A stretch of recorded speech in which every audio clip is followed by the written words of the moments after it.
Hello everyone, एक बार फिर से आप सभी का इस वीडियो सीरीज़ में बहुत बहुत स्वागत है। मैं हूं आपका दोस्त अभिजीत श्रीवास्तव। मार्केट आपने देखा इस वीक क्या हुआ, बहुत बढ़िया तरीके से एक ही दिन में सबका नशा उतारती नज़र आई। एकदम से फॉल उसमें आया जिससे पूरी मार्केट में एक ही सवाल उठता नज़र आया, क्या ये बड़ी करेक्शन होने वाली है, क्या हमारा टॉप लग गया है, क्या बहुत सारी परेशानियां आने वाली हैं आने वाले समय में, क्योंकि ग्लोबली न्यूज़ भी कुछ खास अच्छी नज़र नहीं आ रही है। सभी चीज़ों की आज बात करेंगे ज़रूर, और जो भी चीज़ों पे ध्यान देना है उनकी भी आज बात हम ज़रूर करेंगे। तो चलिए बिना देरी किए शुरू करते हैं अपना video. Weekly market scenario number 202। चलिए बात कर लेते हैं सबसे पहले सेक्टर्स के बारे में। सेक्टर्स में जैसा हम बात करते आ रहे हैं कि सब कुछ अच्छा चलता चला जा रहा है, हमें उसको तब तक राइड करते रहना है जब तक हमारा कोई सपोर्ट एरिया किसी भी एरिया में सेक्टर में ब्रेक ना कर जाए। क्या देखा हमने अभी तक? फार्मा सेक्टर जो थोड़ा सा इस 2024 में पूरे जनवरी में थोड़ा सा हल्का सा सुस्त नज़र आया, वो अभी भी सुस्त ही नज़र आ रहा है। लेकिन कोई ख़ास परेशानी क्या उससे हो गई है? क्या कोई करेक्शन डीप हो रही है? कहीं कोई दिक्कत उसमें नहीं है। थोड़ी बहुत उसमें करेक्शन अगर हो भी रही है तो उससे किसी को कोई परेशानी होनी ही नहीं चाहिए। जैसा हम बात कर गए थे, 10-15 डेज़ 20 डेज़ टाइप की करेक्शन अगर हो भी जाती है, कोई ख़ास परेशानी सेक्टर्स में अभी नहीं है और आज भी नज़र नहीं आ रही है। इसके अलावा अगर हम बात करें मेटल्स की, मेटल्स भी 2024 में एक अंडर परफॉर्मर की तरह काम करता नज़र आ रहा है। हालांकि हमारी उम्मीदें उससे बहुत अच्छी रही हैं। मैं बार बार ये आप लोगों को बताने की कोशिश करता आ रहा हूँ कि मेटल सेक्टर भी अच्छा कर सकता है, लेकिन अब एक चाल आई थी तो थोड़ी बहुत करेक्शन वो भी कर रहा है, कोई खास परेशानी वहाँ भी नहीं है। इसके अलावा एनर्जी सेक्टर जो हमने लास्ट वीक बताया था, बड़े विस्तार से हमने सेक्टर्स के बारे में लास्ट वीक ही बात की है। आप जाके उस वीडियो को देख सकते हैं अगर नहीं देखा है अब तक। ज़बरदस्त चाल एनर्जी में क्यों आ रही है आपको पता लग जाएगा क्या बात हम करते आ रहे हैं। फर्स्ट क्लास मूव आया है, नए हाइस की ओर बढ़ रहा है, इवन इसके बावजूद कि मार्केट में करेक्शन होती नज़र आई इस वीक, राइट। तो first class out performer energy बन के निकला है। और कैसी उम्मीदें रही हैं, आई होप आपको याद होगा। आईटी भी बहुत बढ़िया तरीके से काम कर रहा है। थोड़ी बहुत करेक्शन हुई, उससे कोई खास फर्क नहीं पड़ा, क्योंकि ऑलरेडी बॉम्ब ब्लास्ट उसमें पिछले 1-2 वीक्स में हुए, अच्छे गैप्स हमें देखने को मिले। थोड़ा बहुत करेक्शन उसके अगेंस्ट थोड़ा बहुत हो रहा है, कोई ख़ास बात उसमें भी नहीं है। ऑटो अपनी जर्नी बिल्कुल जी रहा है, वहाँ पे भी कोई दिक्कत नहीं है। जो हमने बात की थी कि पीएसयू बैंक भी अटेंशन का एरिया है, उसको देखते रहना है। क्या देखा हमने? नए हाइज की ओर बढ़ता नज़र आया। इंस्पाइट ऑफ कि सारी तरफ जब हमने देखा मार्केट में फॉल आ रहा है, करेक्शन हो रही है, उसको कोई ख़ास फ़र्क नहीं पड़ा। सबके साथ एक दिन गिरा ज़रूर, लेकिन वापस बहुत ही ज़बरदस्त तरीके से कमबैक उसने किया है। तो पीएसयू बैंक भी जैसा हम बात करते आ रहे हैं फर्स्ट क्लास तरीके से काम कर रहा है। एफएमसीजी थोड़ा सा सुस्त रहा है, लेकिन फिर वही बात है जैसा हमने बात की है कि उसमें भी ऑलरेडी बहुत अच्छी चाल फार्मा की तरह मिली है। वो भी थोड़ी बहुत अगर 10-20 डेज़ की करेक्शन कर रहा है तो कोई ख़ास परेशानी की बात नहीं है। रियल्टी सेक्टर वो भी कोई दिक्कत नहीं दिखा रहा है, थोड़ा बहुत सुस्ता आ रहा है, तो उसमें भी कोई ख़ास परेशानी अभी तक नहीं आई है। किसी भी सेक्टर ने, अगर मैं मेनली बात करूं, कोई भी डीप करेक्शन या कोई भी ऐसा एरिया ब्रेक नहीं किया है जिससे हमें थोड़ा बहुत कंसर्न फील करना चाहिए, सिर्फ बैंक निफ्टी को छोड़कर। तो बैंक निफ्टी में क्या हुआ है आगे उसकी बात करेंगे। सबसे पहले और चीज़ों को समझ लेते हैं। ओवरऑल अगर हम इन सेक्टर्स की बात करें, कहीं कोई दिक्कत फ़िलहाल ये सेक्टर्स हमें ऐसी कोई प्रॉब्लम देते नहीं नज़र आ रहे हैं। इसके अलावा बात करें अगर अपने ग्लोबल पॉइंट ऑफ व्यू की, ग्लोबल मार्केट में सब कुछ ठीक तरीके से काम हुआ। थोड़ा बहुत जो एक कहते हैं सुस्ती का माहौल आपको पता ही है, क्रिसमस के टाइम से ही चल रहा है। ग्लोबल मार्केट में एक करेक्शन थोड़ी बहुत होती नज़र आई, और वो कोई ऐसी कोई ख़ास आश्चर्य की बात किसी के लिए नहीं होनी चाहिए।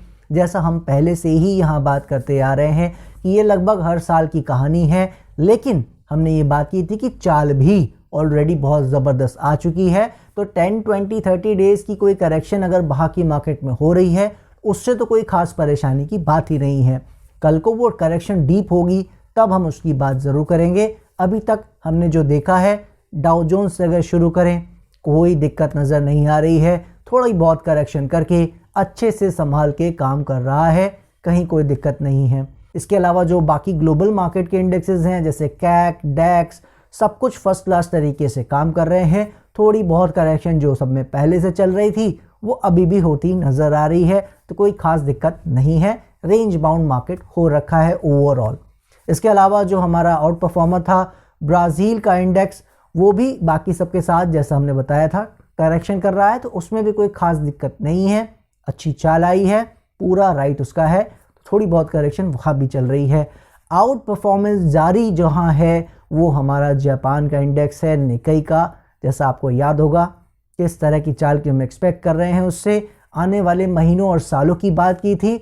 अभी पिछले कुछ महीनों में ही ज़बरदस्त रिटर्न वो देता हमें नज़र आ रहा है। क्या शानदार चाल उसने दी है, फर्स्ट क्लास नए हाइस की ओर बढ़ता नज़र आया है, तो वहाँ पे भी बहुत अच्छे रिटर्न देखने को हमें मिल रहे हैं। तो ओवरऑल ग्लोबल मार्केट इंडेक्स सब कुछ अच्छे से काम कर रहे हैं।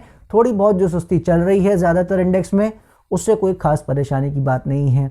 डॉलर इंडेक्स की अगर बात करें तो डॉलर इंडेक्स भी अभी तक ठीक से बिहेव कर रहा है। जैसा मैंने आपको याद होगा बताया था 103, 104 के बीच में आया है, ये कोई दिक्कत की बात नहीं है। दिक्कत तब होगी जब ये 104, 105 इन एरियाज़ को डिसाइसिवली पार करता जाएगा ऊपर की साइड, तो वो कहीं ना कहीं हमारे मार्केट के लिए ज़रूर प्रॉब्लम खड़ी कर सकता है। तो अभी तक उसने ऐसा कुछ नहीं किया है। बॉन्ड यील्ड ने भी कोई परेशानी अभी तक नहीं दी है, हालांकि हमने उसमें बात की है कि अगर वो ऊपर जाए भी तो भी कोई ख़ास बात नहीं है। क्रूड ऑयल वो अपने उसी वाइड रेंज में अब काम कर रहा है, उस वाइड रेंज का हिस्सा है। जैसा आपको पता है हम ज़्यादा बात उसके बारे में नहीं करते आ रहे हैं, पहले से भी थोड़ी बहुत हमने बीच में शुरुआत की थी बातों की, क्योंकि वो हमस अटैक और वो मिडिल ईस्ट का इशू आपको याद ही होगा, वो भी फर्स्ट क्लास तरीके से काम कर रहा है। उसमें भी वाइड रेंज है, अब नीचे 70 और 68 डॉलर का एरिया, बस आपको याद बताना चाहूँगा, अगर अब ब्रेक किया तो आप समझ लो कि इसमें और अच्छी फॉल और अच्छा करेक्शन देखने को मिल सकता है।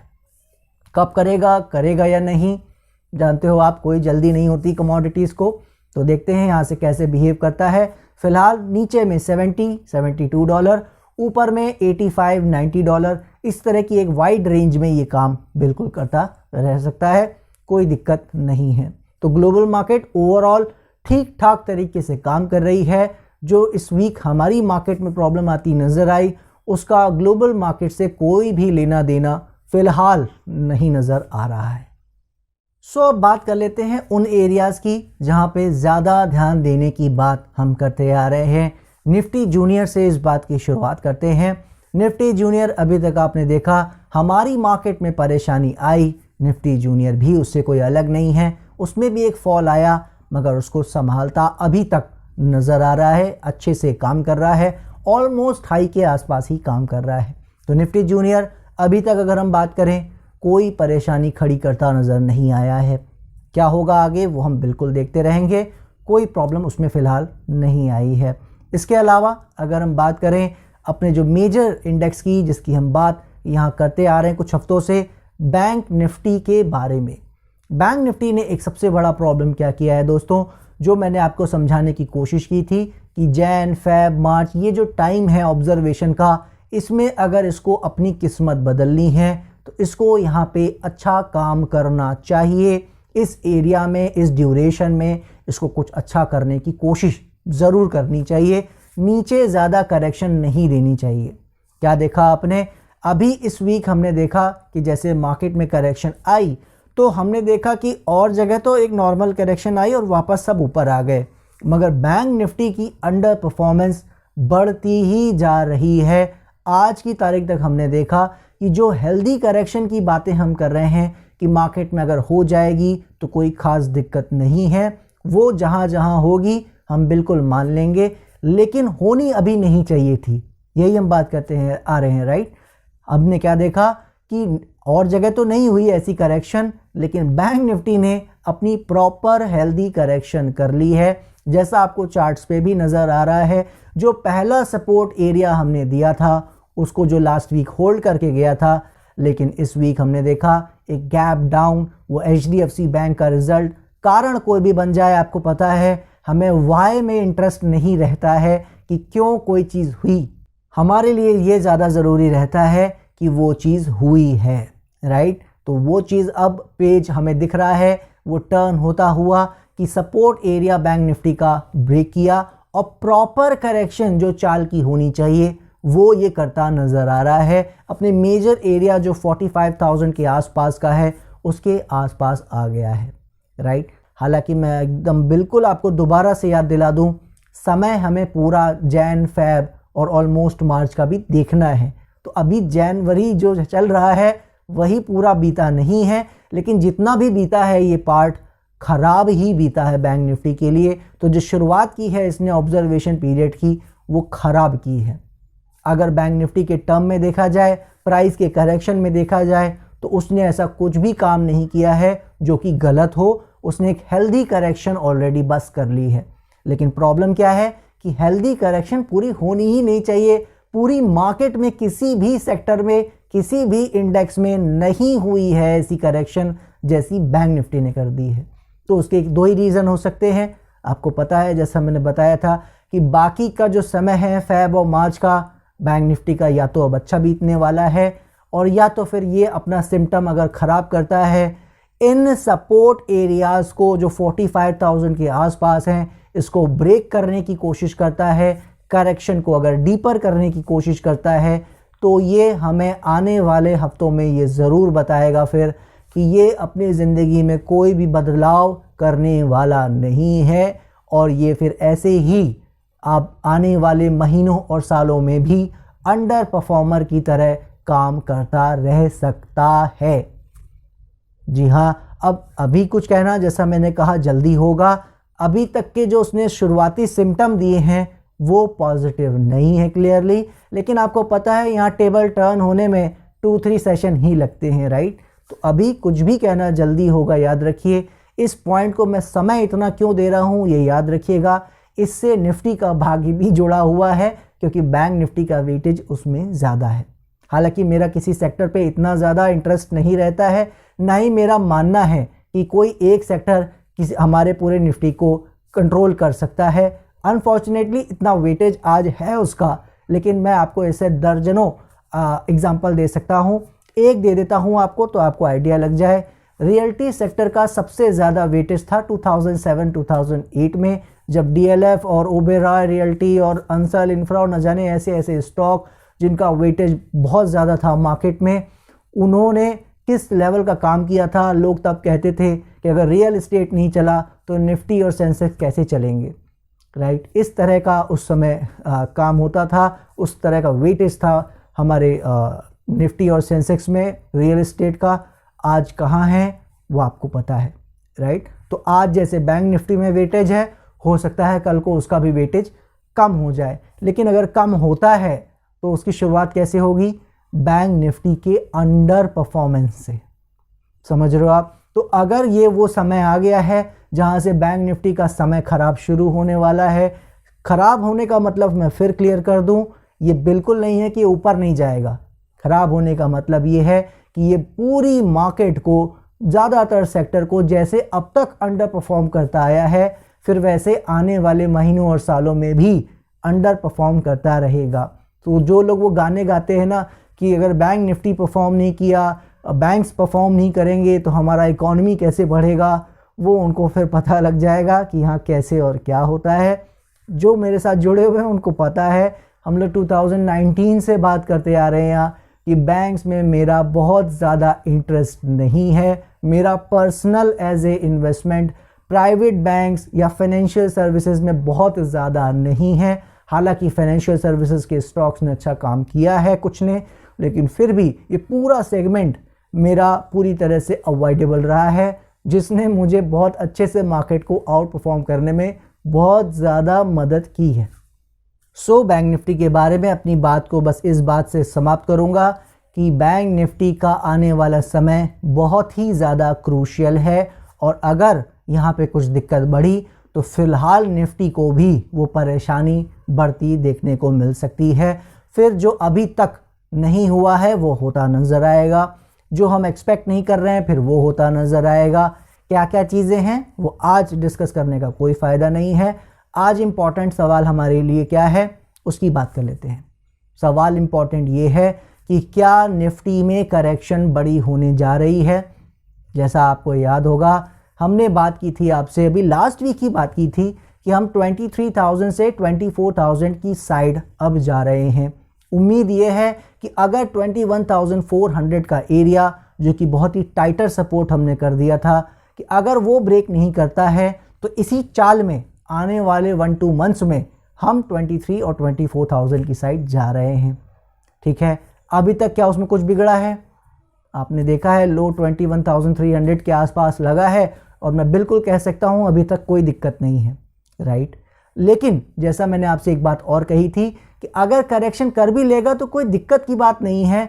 हमारे लिए प्रॉब्लम की बात क्या है? हमारे लिए प्रॉब्लम की बात यह है कि अगर यहाँ पे वो करेक्शन कर लेता है, अगर 21,400 का एरिया जो अब तक होल्ड कर रहा है ब्रेक नहीं किया है, अगर उसको ब्रेक कर देता है डिसाइसिवली, 21,000 की साइड ये आ जाता है तो वैसे कोई परेशानी की बात नहीं है। लेकिन इससे आगे की जो जर्नी है उसमें कुछ रोड्स हैं जो हम आगे का पाथ देख रहे हैं, उसमें फिर हमें ज़्यादा ब्लॉकेजेस, ज़्यादा परेशानियां देखने को मिलेंगी। जी हाँ, अब मैं इसको आप पता नहीं आपको समझा पाया हूँ या नहीं, आप बस इसको इस तरह से समझ लीजिए। 21,500-600 के आसपास अभी हमारा निफ्टी चल रहा है, राइट। अगर आप चार्ट्स को देखते हो, थोड़ा बहुत भी कोई चार्ट देखना जानता है तो बच्चा भी आपको बता देगा कि एक हेड एंड शोल्डर पैटर्न, एक छोटा सा पैटर्न होता है नेगेटिव, जो बियरिश साइड का पैटर्न होता है, वो बनता नज़र आ रहा है निफ्टी पे, राइट। अगर आप 1 आवर के चार्ट पे देखोगे तो आपको नज़र आ जाएगा। आप कह सकते हो लकीली उसका जो नेक लाइन का सपोर्ट एरिया है वो भी 21,400-350 के आसपास ही है, राइट। तो अगर उस एरिया को वो अब ब्रेक करता है तो वो खुद बता रहा है कि 20,500 से 20,700 की साइड निफ्टी बड़े आराम से आ सकता है। ये उसका टारगेट एरिया है, ठीक है। और हम आपको ये बताते आ रहे हैं कि अगर इतनी चाल लिया है, 19,000 से नॉन स्टॉप चला है, 22,000 के घर हमने देख लिए हैं, अगर वापस 20,500 आ जाएगा कोई ख़ास बात नहीं है। प्रॉब्लम क्या है जो मैं आपको बताने की कोशिश कर रहा हूं कि जो हमने आपको बताया था डेटा यहाँ पे कि शॉर्ट सेलर्स फंसे हुए हैं और उनका जब तक माल नहीं कटेगा इसको गिरना नहीं चाहिए। तो अगर ये ऐसा होता है, अगर आने वाले दिनों में हम देखते हैं कि ये लेवल कटता है नीचे की ओर, ऊपर जाके कटे याद रखिए या यहीं से कट जाए कोई फ़र्क नहीं पड़ता। तो इसीलिए आपको ये याद रखना है कि यहाँ से 21,600 से या 22,000 कहीं से भी अगर ये नीचे आके अब 21,400 का एरिया ब्रेक करती है तो 20,500 के आसपास आना कोई बड़ी बात नहीं है। प्रॉब्लम सिर्फ ये है कि अगर अब ब्रेक करके ये नीचे की ओर जाएगा तो ये जो आने वाला फ्यूचर जो मुझे दिख रहा है, जो मुझे रोड दिख रही है, जिसके लिए मैं हमेशा देखता रहता हूँ आगे के लिए, तो वो थोड़ी सी प्रॉब्लम में आ सकती है जो ना आप चाहते हो ना मैं चाहता हूँ। जिस तरह की अमेजिंग रैली हमें स्टॉक्स में और मार्केट में मिली है, फिर उसमें क्या होगा, हर्डल्स हमें ज़्यादा देखने को मिलेंगे। फिर क्या हो सकता है, फिर करेक्शन हमें ज़्यादा देखने को मिलेंगी। और सबसे बड़ी बात क्या है कि अगर अभी ये लेवल ब्रेक करता है तो इसी वक्त हमारा पूरा फैब और शायद थोड़ा बहुत मार्च भी करेक्शन की भेंट चढ़ जाए। तो अब सिंपल सी बात है, लेवल हमारा सेम है। अब और हमारे लिए इम्पॉर्टेंट वो हो गया है क्योंकि लास्ट टाइम तक तो मैंने आपको बताया था, इस वीक मार्केट ने उसको रिस्पेक्ट दे दी है। 21,300 के आसपास लो लगा के वहीं से ऊपर आ गया है, ठीक है। तो अब हमें देखना है कि 21,400 के नीचे 7-8 आवर्स की सस्टेनेबिलिटी, वो कैरेक्टर नज़र नहीं आना चाहिए। अगर आता है तो फिर आप मान के चल सकते हो कि प्रॉब्लम फिर यहाँ पे अभी शॉर्ट टर्म में आ जाएगी और फिर हमारे जो पोर्टफोलियो अभी तक नहीं गिर रहे हैं उसमें बहुत ज़्यादा नेगेटिव रिटर्न नहीं आया है, वहाँ पे आपको फिर नेगेटिव रिटर्न आते नज़र आएंगे, थोड़ा बहुत फॉल उसमें आता नज़र आ सकता है। अब क्या इसमें और कोई तरीका है जानने का, कंफर्मेशन का? देखिए, कोई भी शॉर्टकट तो मेरे पास नहीं है, लेकिन इसमें आप एक इंडेक्स को और ध्यान से देख सकते हो। कौन सा इंडेक्स है वो? स्मॉल कैप हमारा। जी हाँ, स्मॉल कैप जो हमारा अभी लो लगा के गया है, आपको चार्ट भी दिख रहा होगा, 14,900 15,000 के आसपास का जो लो लगा है। अब 15,000 के इंडेक्स में मैं 200-300 पॉइंट्स की बात नहीं कर रहा हूँ, लेकिन वो जो जोन है जहाँ लो लगा गया है, उस एरिया से ज़्यादा नीचे इसे अब जाना नहीं चाहिए। वहाँ तक जाना चाहे दोबारा, बिल्कुल जा सकता है, कोई दिक्कत नहीं। समय बिताना चाहे यहाँ पे, बिल्कुल बिता सकता है, कोई दिक्कत नहीं। लेकिन अगर उन एरियाज़ को स्मॉल कैप ब्रेक करता है तो ये कहीं ना कहीं कंफर्म करेगा, मोहर लगाएगा कि यहाँ पे थोड़ा बहुत परेशानी मार्केट में आ सकती है। मिनिमम 1 मंथ का हम एक्सपेक्ट कर रहे हैं, वो 2 मंथ्स भी हो सकता है या उससे ज़्यादा भी हो सकता है। फिर हम उसकी बात करते रहेंगे, उसके बिहेवियर को देख के, जैसे वो करेक्शन करेगा, राइट। तो सारी बातों के जवाब आज मिल पाना मुश्किल है, अभी तक कुछ भी बिगड़ा नहीं है। क्या करेक्शन हो सकती है? हर बार हम बताते आ रहे हैं, पूरा राइट है मार्केट के पास। क्या करना चाहिए? जो मैंने आपको डेटा के तौर पर बताया था, नहीं करना चाहिए। अगर करता है तो इसका एक ही मतलब निकलेगा कि शॉर्ट सेलर जो बड़े बड़े फंसे हुए थे, वो कहीं ना कहीं अपने लॉसेस को बुक कर चुके हैं। और उस केस में क्या होगा फिर? उस केस में मार्केट में फिर अच्छी फॉल, प्राइस में हमें अच्छा कट स्टॉक्स में देखने को मिल सकता है। हमारी एक्सपेक्टेशन क्या है? होना है उसे, यहाँ नहीं होना चाहिए। मैं बहुत अभी भी साफ बता रहा हूँ, सिम्टम सारे ये कह रहे हैं। चार्ट मुझे अगर मैं देखूँ सिंपली, तो हेड एंड शोल्डर पैटर्न भी बन रहा है और सब तरफ दिख रहा है कि बिल्कुल हो सकता है। 2 डेज़ में कहानी बदलती है, आपको पता है।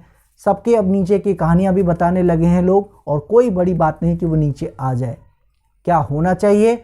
मेरे हिसाब से ये हमारे लिए आगे परेशानी कर सकता है पैदा, इसलिए नहीं होना चाहिए। इसकी हम ध्यान देते रहेंगे, और अगर होता है तो फिर मैं बताना चाहूँगा, जो 1-2 मंथ्स के लिए जो देखते हैं, वो इन एरियाज़ के नीचे एक बार इस मार्केट से नमस्ते मेरे हिसाब से कर लेना चाहिए।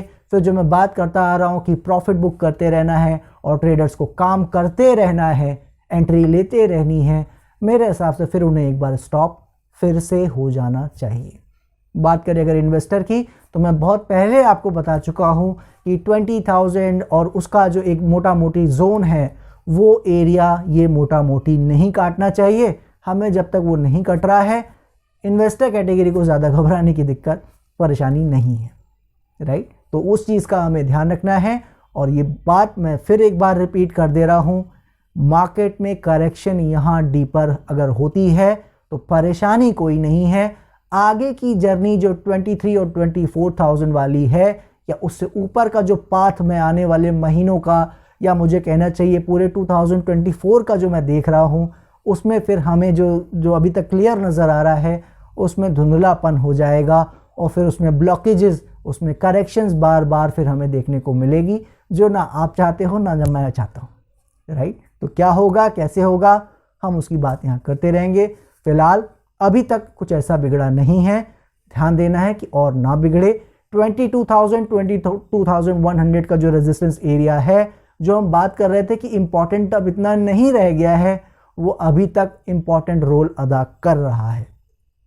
आपको याद होगा मैंने कहा था कि समय बिता ले इसके नीचे नीचे, वो चलेगा, लेकिन प्राइस में करेक्शन नहीं आनी चाहिए। तो ये बहुत सारी बातें जो मैंने आपको बताई हैं, कंफ्यूज नहीं होना है। ध्यान कहाँ देना है, इस पूरे वीडियो को ध्यान से एक बार दोबारा देख लीजिएगा। इंडेक्स जो हमें ध्यान देने हैं, बाहर का हमें देखना है डॉलर इंडेक्स, और हमें जो सबसे ज़्यादा ज़रूरी है हमारी मार्केट में स्मॉल कैप, बैंक निफ्टी और निफ्टी को ध्यान देना है। क्या करते हैं ये, कैसे करते हैं, यही सारा आइडिया हमें देते नज़र आएंगे।